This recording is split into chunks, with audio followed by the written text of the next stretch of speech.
Subscribe now and press the bell icon. Never miss an update. तो उन्होंने Mary को उत्तराधिकार की रेखा से हटाने का प्रयास किया क्योंकि उनका मानना कि वह उनके शासनकाल के दौरान हुए प्रोटेस्टेंट सुधारों को उलट देगी।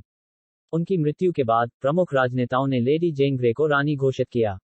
मैरी ने तेजी से पूर्वी एंग्लिया में एक सेना इकट्ठी की और जेन को पदच्युत कर दिया, जिसका अंततः सिर कलम कर दिया गया था।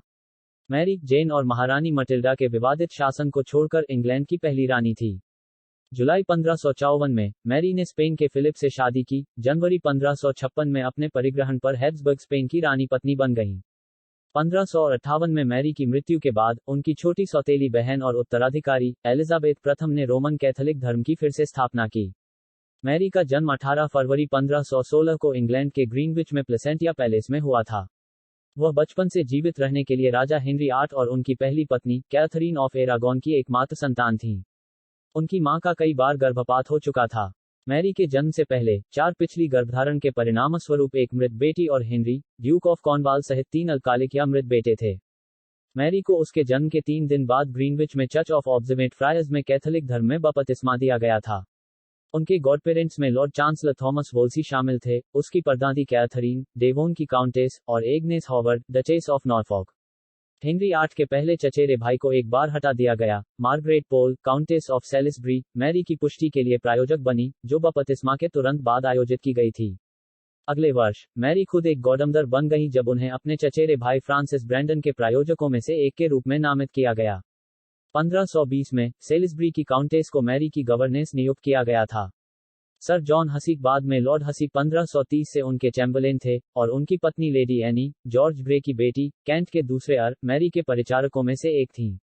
मैरी एक असामयिक बच्ची थी। 10 जुलाई 1520 में, जब मुश्किल से 4.5 साल की उम्र में, उसने कुंवारी लड़कियों, एक प्रकार की हाप्सीकोट पर एक प्रदर्शन के साथ एक फ्रांसीसी प्रतिनिधिमंडल का दौरा किया। उनकी प्रारंभिक शिक्षा का एक बड़ा हिस्सा उनकी मां से आया, जिन्होंने सलाह के लिए स्पेनिश मानवतावादी हुआन लुइस वाइव्स से परामर्श किया और उन्हें लड़कियों की शिक्षा पर एक ग्रंथ डी इंस्टीट्यूशन फेमिनाई क्रिस्टियाना लिखने के लिए नियुक्त किया। 9 साल की उम्र तक मैरी लैटिन पढ़ और लिख सकती थी। उसने फ्रेंच, स्पेनिश, संगीत, नृत्य और शायद ग्रीक का अध्ययन किया। हेनरी VIII ने अपनी बेटी पर ध्यान दिया और वेनिस के राजदूत सेबेस्टियन गियुस्टिनी के सामने दावा किया कि मैरी कभी नहीं रोई। मरियम का रंग गोरा था, नीली आंखें और लाल या लाल सुनहरे बाल। वह सुर्ख गाल वाली थी, एक विशेषता जो उसे अपने पिता से विरासत में मिली थी। मैरी के प्रति अपने स्नेह के बावजूद हेनरी इस बात से बहुत निराश थे कि उनके विवाह से कोई पुत्र उत्पन्न नहीं हुआ था। जब मैरी 9 साल की थी, तब तक यह स्पष्ट हो गया था कि हेनरी और कैथरीन के कोई और बच्चे नहीं होंगे। हेनरी को एक वैध पुरुष उत्तराधिकारी के बिना छोड़ दिया जाएगा। 1525 में हेनरी ने मैरी को वेल्स की सीमा पर अध्यक्षता करने के लिए भेजा, संभवतः केवल नाम पर, वेल्स की परिषद और मार्च की अध्यक्षता में। उसे लुडलो कैसल में स्थित अपना खुद का दरबार दिया गया था और कई शाही विशेषाधिकार आमतौर पर प्रिंस ऑफ वेल्स के लिए आरक्षित थे। वाइव्स और अन्य लोगों ने उन्हें वेल्स की राजकुमारी कहा, हालांकि उन्हें कभी भी तकनीकी रूप से शीर्षक के साथ निवेश नहीं किया गया था।